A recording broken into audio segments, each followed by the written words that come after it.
Ayer te vi en un niño de la calle, sin un lugar para dormir. Te vi en sus manos extendidas, pidiendo pan para vivir. Te vi en sus ojos suplicantes y en su sonrisa titubeante. Ayer te vi en un cuarto de hospital. Sabemos que nuestro país está pasando por una situación difícil, que las cuestiones sociales son fuertes. Y bueno, como iglesia, como cristianos, no podemos quedarnos con las manos cruzadas esperando que el gobierno resuelva todo. Tenemos los principios básicos en la Biblia para poder vivir en sociedad, y se ha descuidado todos estos puntos. Se ha descuidado el que nos acerquemos a Dios. La sociedad incluso ahora califica como de ambiguo el buscar los principios bíblicos. A veces señalan a la gente cuando se atreve a ir a una iglesia los domingos, pero conforme nos vamos saliendo las personas de las iglesias, la sociedad cada vez se va volviendo más complicada, porque vamos perdiendo los valores. Bueno, pues este mes vamos a empezar un nuevo ciclo que se llama Reconstruyendo mi sociedad. ¿Cómo puedo reconstruir mi sociedad? ¿Yo tengo la capacidad de reconstruirla? No, pero sí puedo poner un granito de arena para empezar un movimiento que se puede hacer grande.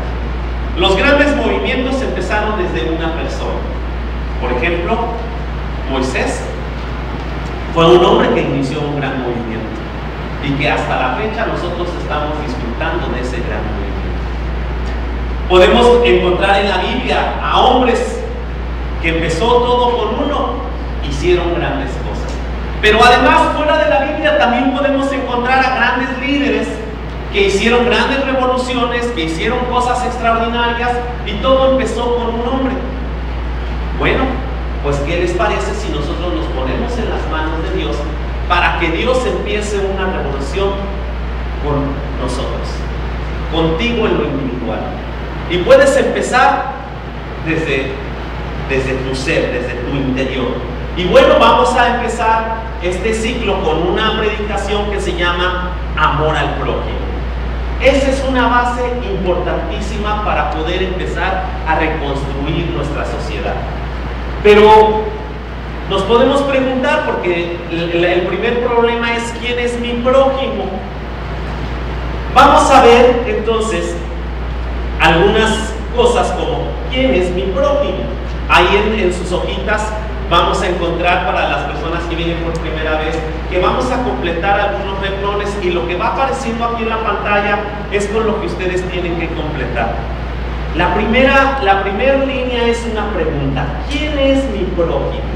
Por ahí debemos de empezar, ¿verdad? Porque ¿cómo puedo amar a alguien si no sé a quién tengo que amar? Bueno, debo amar a mi prójimo. ¿Y quién es mi prójimo entonces? El que está más próximo. A ver, voltea a tu alrededor, voltea a tu derecha, a tu izquierda, hacia el frente, hacia atrás. ¿A quién encontraste? ¿Sabes a quién encontraste? Quizá encontraste a tu esposo, a tu hijo, a tu hermano, a alguien de la iglesia. Pero ¿sabes a quién encontraste? A tu prójimo. Ese que está a tu lado, ese que está delante, ese que está atrás, es el más próximo. Ese es tu prójimo. Iniciaremos entonces por definir qué es prójimo. Es la persona que vive en el mismo vecindario, que participa en actividades comunes, o por quien uno asume ciertas responsabilidades. Algunos diccionarios bíblicos hablan que el prójimo es la persona más próxima, quien está más cerca. Puede ser un vecino, un compañero, el que está junto a ti en el transporte, el que va en el carro de al lado, el que va pasando junto a ti en la calle, un conciudadano. Podríamos resumir que cualquiera que en determinado momento está próximo a mí. en cualquier ámbito que me encuentre, y no necesariamente tiene que ser en un ambiente religioso, ya que aplica más para la vida cotidiana que ocasionalmente. Todos podemos pensar, no, pues es que pues mi prójimo, como me lo enseñaron en la iglesia, pues debe de ser un hermano de la iglesia. No. Y muchos pensamos que mi prójimo solamente es mi familia. No. Bueno, entonces uno de mi misma religión, tampoco. Tu prójimo es simplemente el más próximo, donde te encuentres, aunque no le conozcas. Cuando viajamos a la Ciudad de México es un mundo de gente, ¿verdad? Cuando se sube uno al metro a las 7 de la mañana, ¿alguno ha estado en el metro de la Ciudad de México a las 7 de la mañana? Yo sí he estado. ¿Alguno más ha estado aquí a las 7? ¿Qué tal se siente? Cuando hace frío, ni frío se siente, ¿verdad? Se siente calientito. Y además ahí hasta es bueno porque cuando uno tiene depresión y siente la necesidad de que alguien lo abrace, ahí se siente abrazado, hasta apachurrado, porque todo, pues ese es tu prójimo. Así, aunque no sepas lo que es, ese es tu prójimo. Pero bueno, vamos a ver quién es mi prójimo, el que es igual o diferente. El que es igual o diferente a ti. Fíjense, para los judíos del Antiguo Testamento, un prójimo solo podía ser quien tenía la misma clase, la misma nacionalidad o la misma creencia. Nadie que tuviera una religión diferente podría ser tomado como tal. Con el tiempo fueron sumando que no solo se debía aceptar a los que aceptaban la ley de Moisés, ahora había que cumplirla. O sea, solo el que cumplía la ley de Moisés era el prójimo de los judíos. Quien no lo hiciera así, no solamente no se consideraba prójimo, sino que se le consideraba enemigo. Tal es el caso de los samaritanos. Encontramos en la Biblia que había un grupo que se llamaba, eran los samaritanos, que vivían en la provincia de Samaria. ¿Cuál era la característica de estos? Eran judíos, sí eran judíos, pero cayeron en un gran pecado. Los judíos empezaron a unirse a quienes no eran judíos. Los hombres buscaron esposas que no eran judías, y las mujeres se casaron con hombres que no eran judíos. Por eso los judíos de cepa, esos que estaban cuidando su raza, su sangre y todo eso, empezaron a verlos mal, empezaron a señalarlos, y lejos de verlos como su hermano, los veían como enemigos, y no podían ser su prójimo porque los odiaban. No podían ni hablarse. Si se cruzaban en el camino, así como, no sé si a ustedes les ha pasado cuando a alguien les cae gordo, hasta se voltean para otro lado, y si es posible caminar así para no verlo. Así hacían los judíos con los samaritanos. No podían verlos, los tomaban como enemigos. De esta manera no podían ser considerados como parte de esa raza. Pero déjenme decirles, para nosotros no debe de ser así.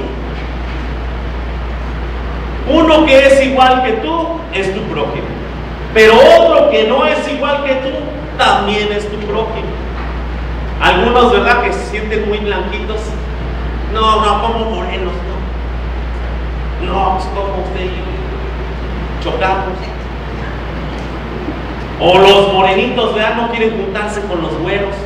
Los altos no se quieren juntar con los chaparritos, y los chaparritos pues los ven muy grandotes y se sienten intimidados y dicen, no, yo por aquí no, tú no puedes ser mi prójimo.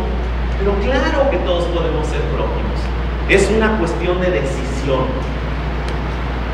Otra cosa que vamos a ver es que mi prójimo es el que es mi enemigo.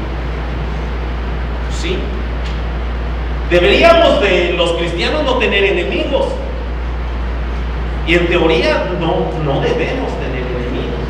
En la práctica no debemos tener enemigos, pero generalmente hay alguien que nos cae un poquito mal o mucho mal, wow, de plano que no podemos ver, ¿verdad?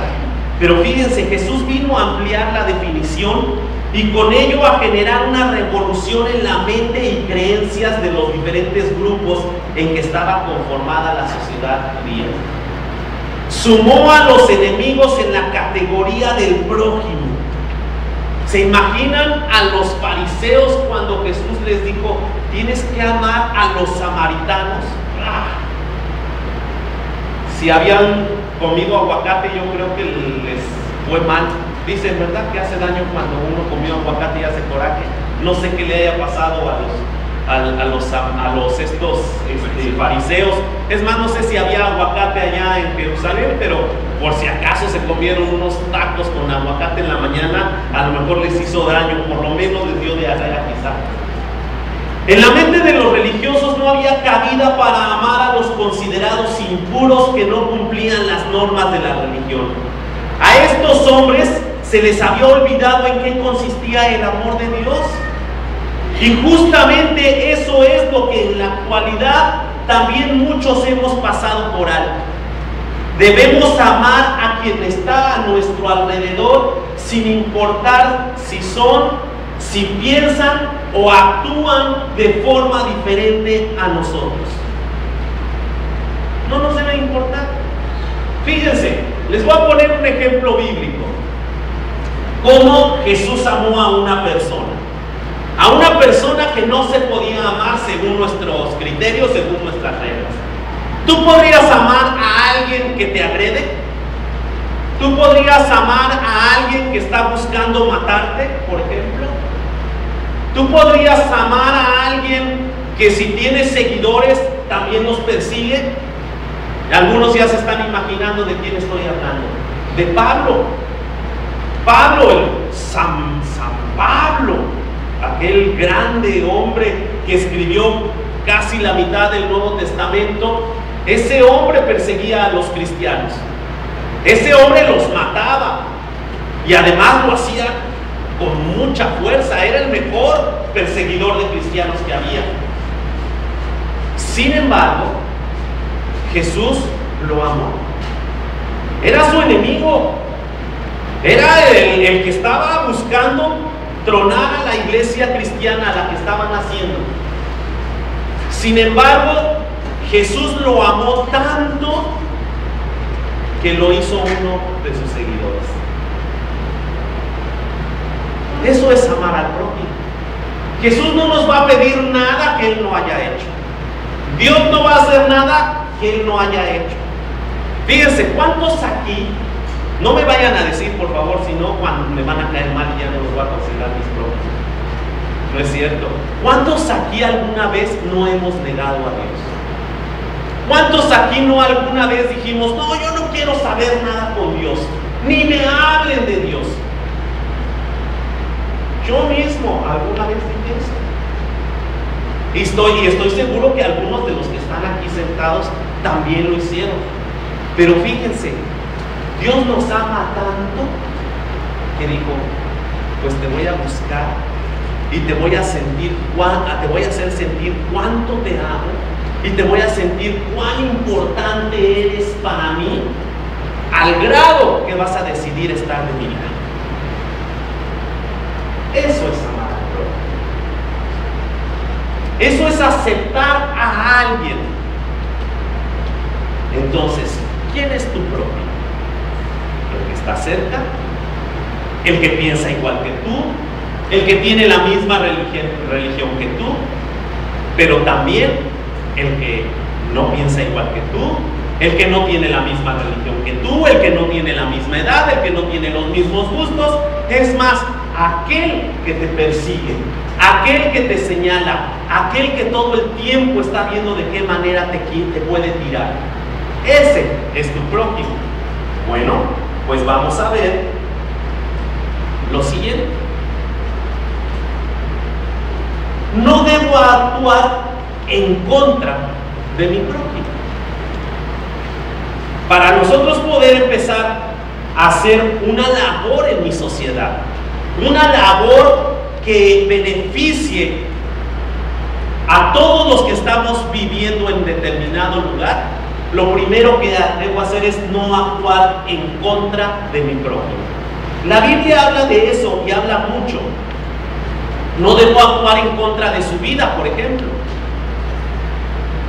En el Antiguo Testamento podemos ver cómo habla directamente acerca de los deberes que tenemos con nuestro prójimo. Podemos empezar por respetar la vida de nuestro prójimo, partiendo del principio que dar y quitar la vida solo le pertenece a Dios, por lo cual no corresponde a nadie decidir cuándo alguien debe morir. Eso solamente le corresponde a Dios.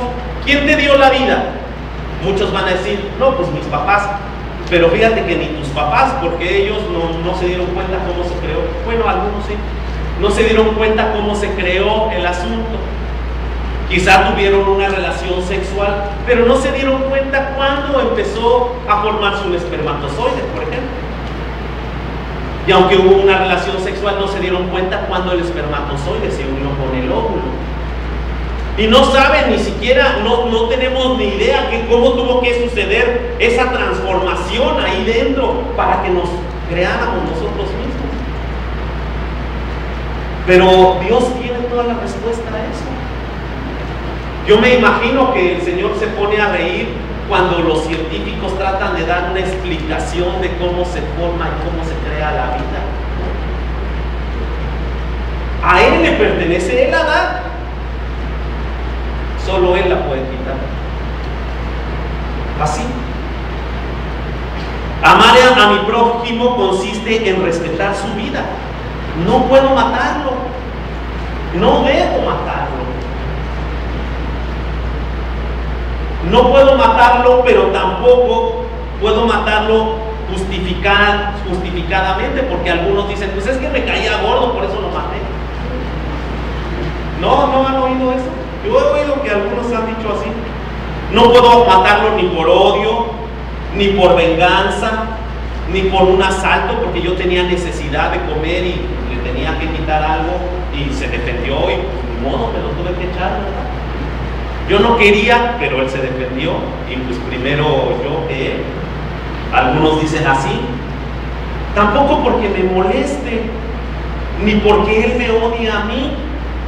O sea, no hay justificación para poder matar a alguien. Cuando a nosotros nos queda bien claro ese concepto, vamos a respetar la vida de los demás. Una vez estaba en el Parque Cabá, estaba calentando para empezar a correr, y llegaron unos niñitos y estaban ahí jugando. En el Parque Cabá hay muchos insectos, moscos, moscas, y estaban los niños ahí jugando y de pronto empezaron a matar unas hormigas, porque había muchas. Y de pronto se queda uno de los niños así, espérate, y voltea a ver a la otra y le dice, ¿no matarás, incluirá a las hormigas? Mejor vámonos. Y se levantaron y se fueron corriendo. Creo que les quedó claro el concepto de no matarás. Muchos vemos una hormiga y nos cae gorda y la matamos, ¿verdad? Una mosca que nos está molestando, un mosco. No voy a decirles que si es bueno matarlas o no matarlas, no vamos a caer en ese tipo de cosas. Pero lo importante es que cuando nosotros nos quede bien claro el concepto de no matarás, vamos a poder respetar la vida de todos los individuos, la vida de todo nuestro prójimo. Cuando una mujer tiene vida aquí, es su prójimo. No puede matar, no puede atentar contra él, porque esa vida solo le corresponde a Dios decidir si vive o muere. Pero además, no solamente no debo matar, sino que no debo herir su cuerpo, porque así como la vida es de Dios, también el cuerpo de las personas le pertenece a Dios. Y yo no soy nadie para lastimar físicamente a alguien, bajo ningún pretexto o excusa. Cuando yo respeto en la vida y el cuerpo de los demás, estoy amando a mi prójimo y estoy haciendo estoy respetando su vida. Por ahí empezamos a tener una mejor relación con los que están a nuestro alrededor.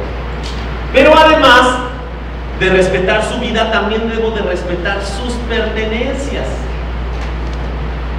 Debemos aprender a considerar sus propiedades, respetar los límites de su casa. ¿A poco no eso es bien difícil a veces? Cuando tenemos vecinos, acá ya ven que en muchos fraccionamientos no ponen bardas en la división entre los jardines de las casas. Y pues si un vecino se descuida, cuando voltean ya están invadidos por el otro. El otro día acompañé a unos hermanos aquí a ver un departamento y me sorprendió que en el estacionamiento, porque era un edificio, en el estacionamiento de todos los departamentos, el vecino de hasta abajo se extendió, se salió y se apropió del estacionamiento. Muchos podrían decir, órale, qué inteligente este cuate, ¿verdad? Está atentando contra su propio. Si ese hombre o esa mujer conocen de Dios y escuchan que a Dios no le agrada que nos estemos apropiando de lo que no es nuestro, pues deberían de ir y quitar todas sus remodelaciones que hicieron, y es más, hasta deberían de ir a pedirle disculpas a los vecinos que agredieron, porque están invadiendo su propiedad. Debemos de pensar en esto. Es necesario visualizar que lo que se posee, Dios es el que lo da en custodia. A Él le pertenece. Tu casa te pertenece a ti. Yo sé que tú la estás pagando o ya la terminaste de pagar. No sé qué has tenido que hacer, trabajar doble, desvelarte. En fin, has hecho mucho esfuerzo por tener tu casa. Pero ¿sabes a quién le pertenece realmente? Le pertenece a Dios. Y Dios permitió que tú la tuvieras. Dios permitió, si tienes carro, que tuvieras carro. Dios permitió que tú tuvieras las pertenencias que tienes en casa. Todo lo que tu prójimo tiene le pertenece a Dios. Y por eso tú no puedes estar buscando tenerlo para ti. Debes de respetar sus pertenencias, porque si tú amas a Dios, debes empezar por respetar lo que Dios le dio a la gente que está a tu alrededor. Dios es dueño del universo y de todas las cosas que están en él. Tampoco debo adueñarme de sus pertenencias, pues también esas se las dio el Señor. Cuando alguien roba una casa o asalta a una persona o se adjudica ilegalmente algo que le pertenece a otro, le está robando directamente a Dios. Debemos aprender a respetar a los demás, las pertenencias de los demás. Bueno, hay unos que hasta no respetan ni a la esposa del otro porque también se la quieren robar. Así de plano. Pero no, hay gente que nomás anda buscando a ver quién se le olvida un celular para llevárselo. A mí me dio mucho coraje un día que fui a imprimir unas cosas a un centro de copiado y dejé el celular, y cuando lo dejé en el mostrador, y ya cuando iba por la puerta me acordé y que me regreso. Cuando regresé, un tipo que estaba ahí junto a mí también imprimiendo cosas, ya lo había puesto junto a sus cosas. Me había visto que todavía no salía y él ya lo había puesto junto a su. Así, ya se le olvidó, y yo creo que por dentro estaba, ay, santa cachucha, que ya se salga, que se salga, para que yo me quede con este celular. Pero santa cachucha no lo escuchó, porque me regresé, ni siquiera le dije con permiso, agarré mi celular y me lo llevé. Todo tiene un dueño, todo. Por eso no podemos ir por todos lados agarrando lo que nos encontramos. En el estudio el otro día estaban diciendo, ni las uvas en el supermercado. A ese grado. Híjole, ya muchos se pusieron rojos, ¿verdad? Ay, pues una uvita. Y decía por ahí alguien, ¿te imaginas cuántas uvas se come la gente? Bueno, pues no te pertenece tampoco esa uvita. ¿Quieres una uvita? Cómprate un kilo. Si no tienes para comprarlo, pues no la compres y ya. Otra cosa más es que no debo actuar en contra de su integridad moral. Debo aprender a respetar la integridad moral de mi prójimo. Atentar contra la integridad moral de las personas podría ser hacer chismes, hablar mentiras o contar a otros algo de esa persona. A lo mejor yo no he confirmado nada, no estoy seguro de que fulanito hizo o no hizo, pero ya lo estoy contando. No, eso es atentar contra la integridad de tu prójimo. Eso trae problemas a la sociedad. Eso trae problemas en tu ámbito donde te estás desenvolviendo. Pero sabes, aunque te hayas enterado y tengas las bases para decir, es que hizo esto, pues si no tiene caso que lo cuentes, ¿para qué lo cuentas? Por ahí hay un filtro de Sócrates, se llama, que debe de antes de que me digas las cosas, tienen que pasar por un filtro. ¿Es verdadero? Si es verdadero, bueno, cuéntame. Pero espérate, pasa al segundo filtro. ¿Esto me beneficia a mí? Bueno, si me va a beneficiar, también pasa al tercer filtro. ¿No afecta a otros? Híjole, si afecta a otros, pues entonces mejor no me lo cuentes. Tenemos que pasar por un filtro lo que vamos a decir. No debemos afectar a los demás, aunque estemos seguros de que las cosas sucedieron. Atentar contra la moral también es cuando a algunos se les hace fácil, ándale, vámonos al cotorreo, vamos a echarnos unos traguitos, pues ¿qué tiene? No tiene nada de malo. Pero tú no sabes el otro qué problemas está pasando, si tiene broncas con el alcohol o no. Y tú ya lo estás induciendo, y ándale, ¿qué tanto es tantito? Y hay personas que con una ya se perdieron no sé cuántos meses. Eso es atentar contra tu prójimo. Dice la Biblia que también debemos de tener mucho cuidado, porque hay quienes inducen a las personas tanto al alcohol o a la droga o a algún estimulante para después aprovecharse sexualmente de la otra persona. Eso se da muy a menudo, ¿verdad? He escuchado casos en los antros que ponen cosas en los vasos, en las cubas, en no sé qué tanto, y después abusan de las chicas y de los chicos también, tengan cuidado.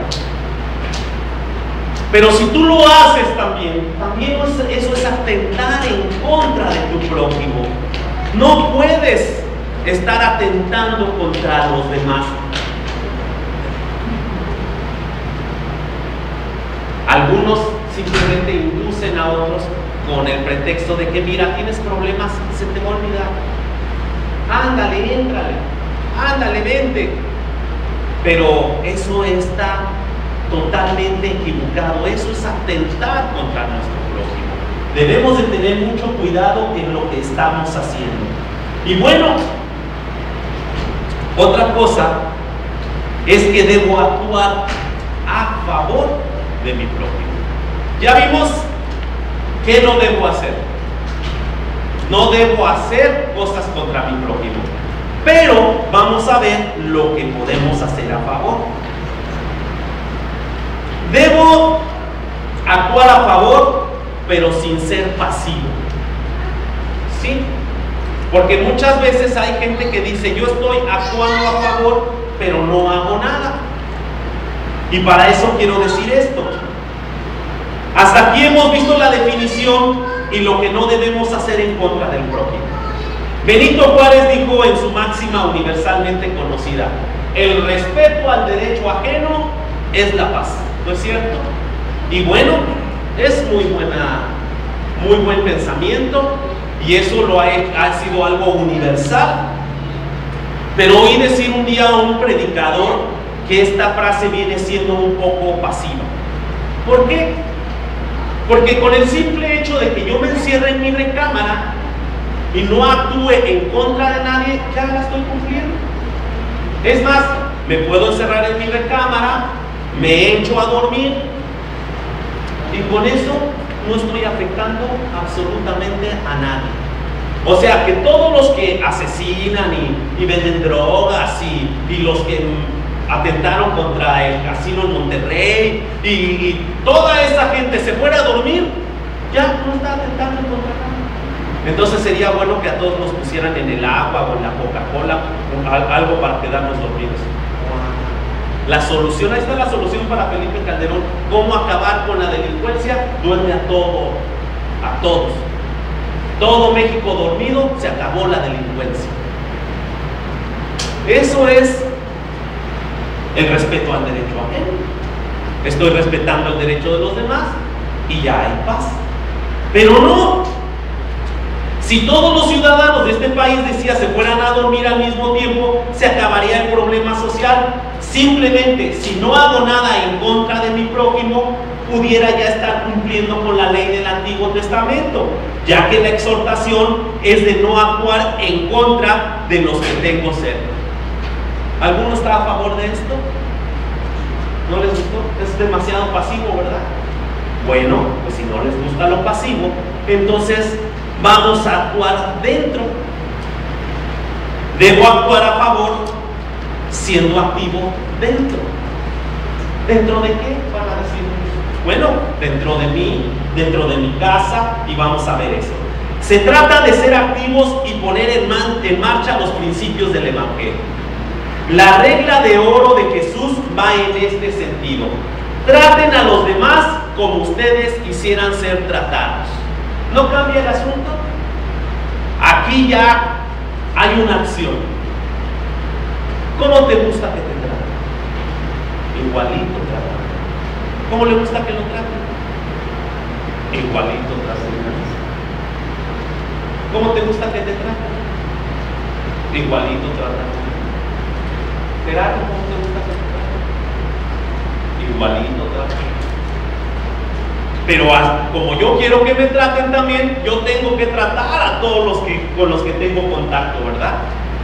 ¿Cómo te gusta que te traten en el tráfico, por ejemplo? ¿Te gusta que te saluden con la bocina? No, ¿verdad? Mejor que me levanten la mano, pero así, hola, o así, porque hay ni señales y no sé qué tantas cosas. No, así no. ¿Cómo quieres que te traten?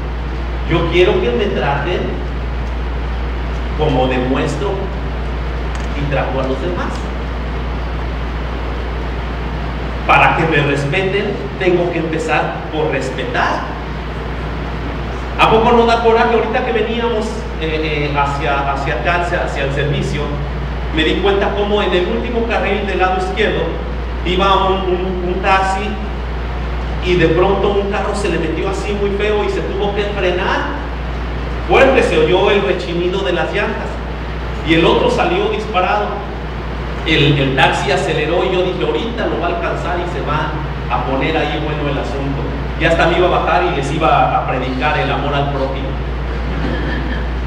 Pero lo bueno es que yo creo que el taxista reaccionó y ya después, ya cuando lo tenía cerquita, ya lo dejó ir. Pero bueno, ya estamos actuando, ya estamos haciendo algo a favor. Si empezamos a poner en práctica este principio en los hogares, empezaremos por cambiar la actitud de los familiares más cercanos. Empecemos por tratar a la pareja como queremos que nos trate a nosotros. ¿Cómo te gustaría que te tratara tu pareja? A ver, los hombres, ¿cómo nos gustaría llegar de trabajar cansados y que nos dieran un masajito en los pies y que nos dieran de cenar, una charolita aquí en la cama y nos dieran, y a lo mejor hasta en la boquita, ¿no? Así. Y a ver, mi amor, ¿qué programa te pongo en la televisión? ¿Quieres las noticias? No, estás muy estresado. Mejor te voy a poner uno así más relax. ¿No nos gustaría que nos trataran así? Pero ¿cuántos de nosotros estamos dispuestos a tratar así a nuestra esposa? ¿Cuántos aquí alguna vez le han dado un masajito a su esposa en los pies? A ver, no veo ninguna mano levantada. ¿Qué pasó? Creo que vamos a tener que hacer un grupo de varones para dar tips de cómo tratar a nuestra esposa. Pero sí exigimos que nos traten bien. Sí exigimos que nos tengan la ropa limpia. Sí exigimos que nos tengan la ropa planchada. La comida a tiempo, todo a tiempo. Ah, pero ¿qué tal? Oye, hay que pagar la luz. Espérate la otra quincena. Oye, ya no hay esto. Espérate, estoy muy presionado. Espérate, ¿qué crees que bajo el dinero o qué? Nosotros todo queremos a tiempo, en forma, en orden, pero nosotros no lo hacemos correctamente. Debemos empezar por nosotros. ¿Cómo estamos enseñando a nuestros hijos a amar al prójimo? ¿Te hizo algo, mijo? Ve y rómpele la cara. Que lloren en su casa y no en la mía. ¿No es cierto? ¿Eso es enseñarle al hijo a amar al prójimo? No. Tenemos que enseñar desde la casa a los hijos, la esposa. Cuando nuestros hijos, cuando nuestra esposa, cuando nuestra familia está tomando esos principios, puede salir a la sociedad. Puede salir, nuestro hijo va a jugar con el vecino y va a amar a su prójimo y va a respetar los juguetes de su prójimo. De pronto nos llega el chamaco con un carrito que no es de él. Y este carrito era del vecino. Ese es mi hijo. No, ¿de quién? Me va a devolverlo, órale. Y le pide una disculpa. Ay, qué pena, mejor lo dejo en la piedrita. No, ve y entrégaselo. Enséñale a respetar las cosas de los demás. Que me pegó, híjole, pues vamos a ver cómo se arregla el asunto, platiquen y vuelvan a ser cuates. Yo tenía un amigo en la infancia, Bruno, nunca volví a saber de él, pero éramos cuates. Pero ustedes saben, los cuates también se daban sus moquetes, ¿verdad? Y de pronto nos enojábamos y empezábamos a darnos. Si estábamos solos, de pronto ya terminábamos y ay, creo que te gané ahora. No, pues sí, pero para la otra. Pero la bronca era cuando estaba la mamá de Bruno, cuando la mamá de Bruno se daba cuenta que nos estábamos peleando. Porque cuando nos estábamos peleando, la mamá de Bruno le empezaba a gritar de groserías a Bruno. Y le tienes que ganar, porque si te gana, yo te doy otra a ti. Hijo, y entonces se ponía duro el asunto y de pronto el Bruno me decía aquí, bajita el agua, déjate ganar, no seas gacho, si no me va a ir bien mal. Y bueno, pues ya era mi cuate, me dejaba ganar. Nos podíamos pelear, pero después nos volvíamos a reconciliar. Tenemos que enseñar a nuestros hijos que las peleas no son para siempre. Que a pesar de que nos hayamos ofendido, podemos amar y podemos perdonar. Pero eso tiene que empezar desde la casa. Porque si yo me peleo a muerte con mi esposa, no le estoy enseñando a mis hijos que se pueden reconciliar. Que tus peleas, dice la Biblia, que no se ponga el sol sobre tu enojo. O sea que antes de que se ponga el sol, arregla tus diferencias. No te vayas a dormir enojado y que pasen no sé cuántas semanas y meses sin hablarle a tu esposa o a tus hijos. Porque a veces nos enojamos así y dejamos que pase el tiempo. Y a ver quién se doblega primero. Vamos a enseñarle a nuestra familia que las cosas se pueden arreglar. Podemos ir con nuestro prójimo también y dejar de ser pasivos. Tenemos que empezar a trabajar desde dentro. Y bueno, también hay que ser activo hacia afuera. Debo actuar a favor siendo activo hacia afuera.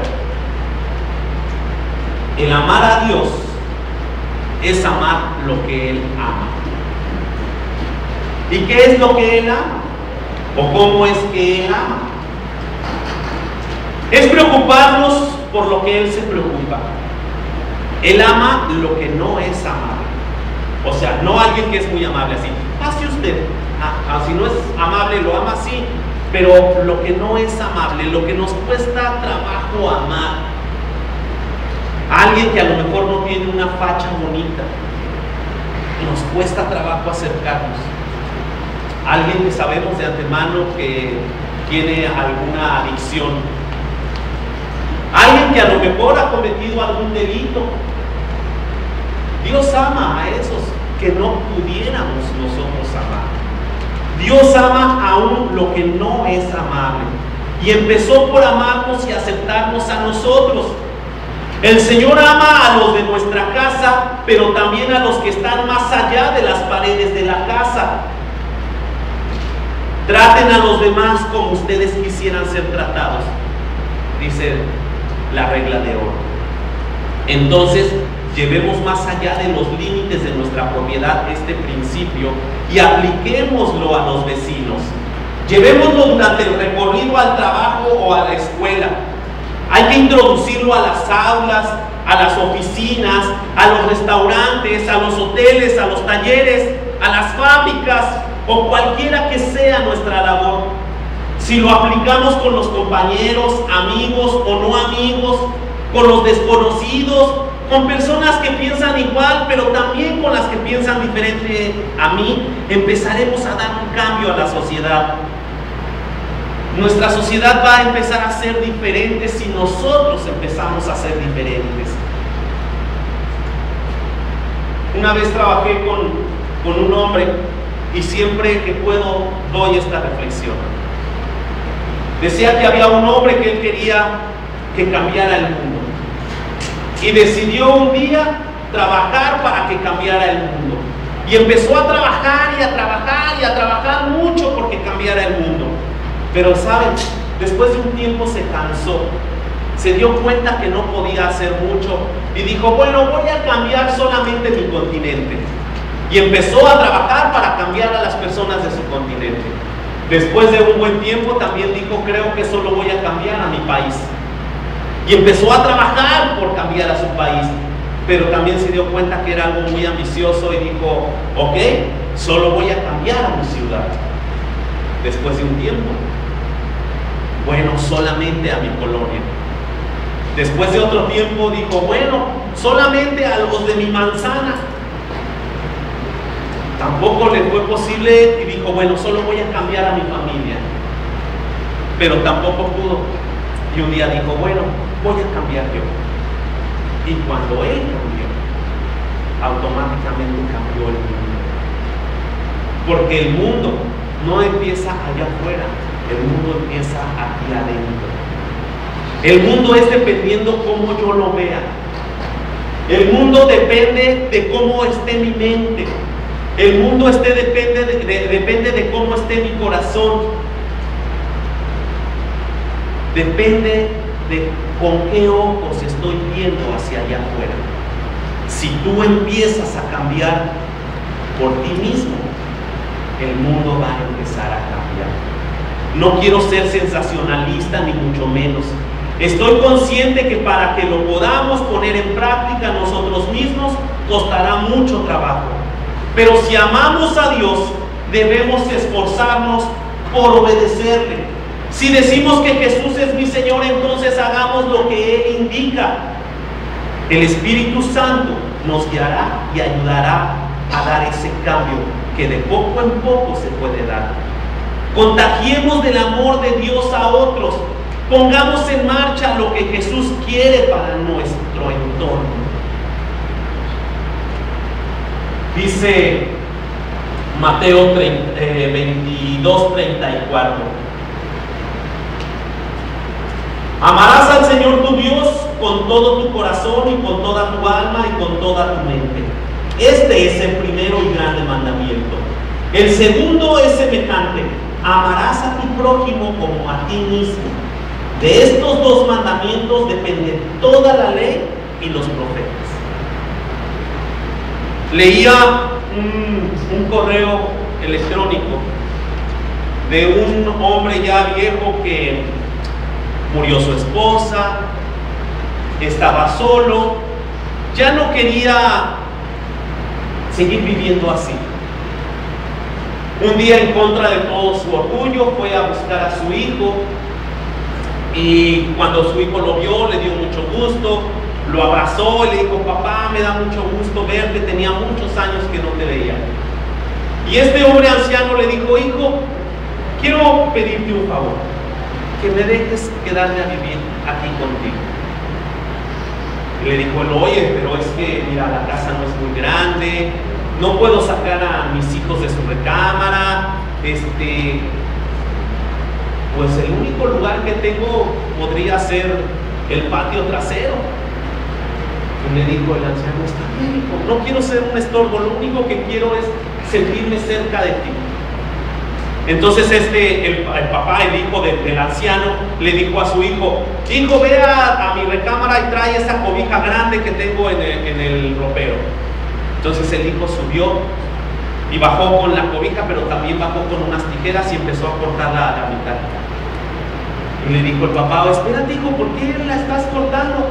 Ah, papá, es que como me estás pidiendo la cobija para que se tape mi abuelo, la estoy cortando a la mitad para guardar la otra mitad para cuando tú seas viejo.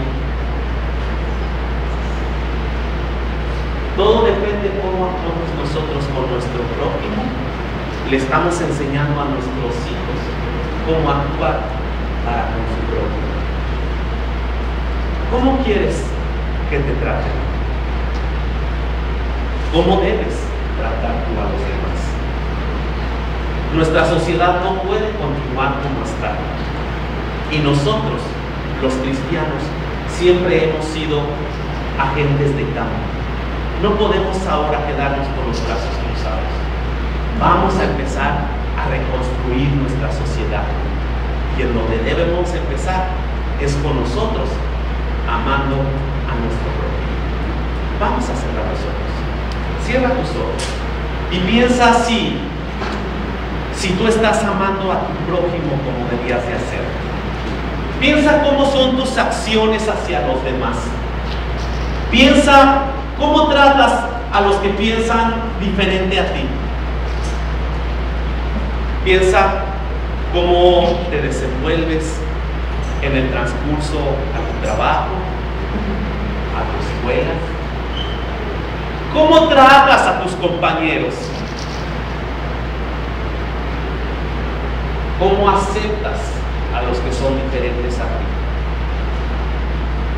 Piensa si en tu casa tú estás empezando a enseñar con el ejemplo. Piensa si tú eres un ejemplo de honradez. Piensa si tú eres un ejemplo de amor. Si tú eres un ejemplo de perdón.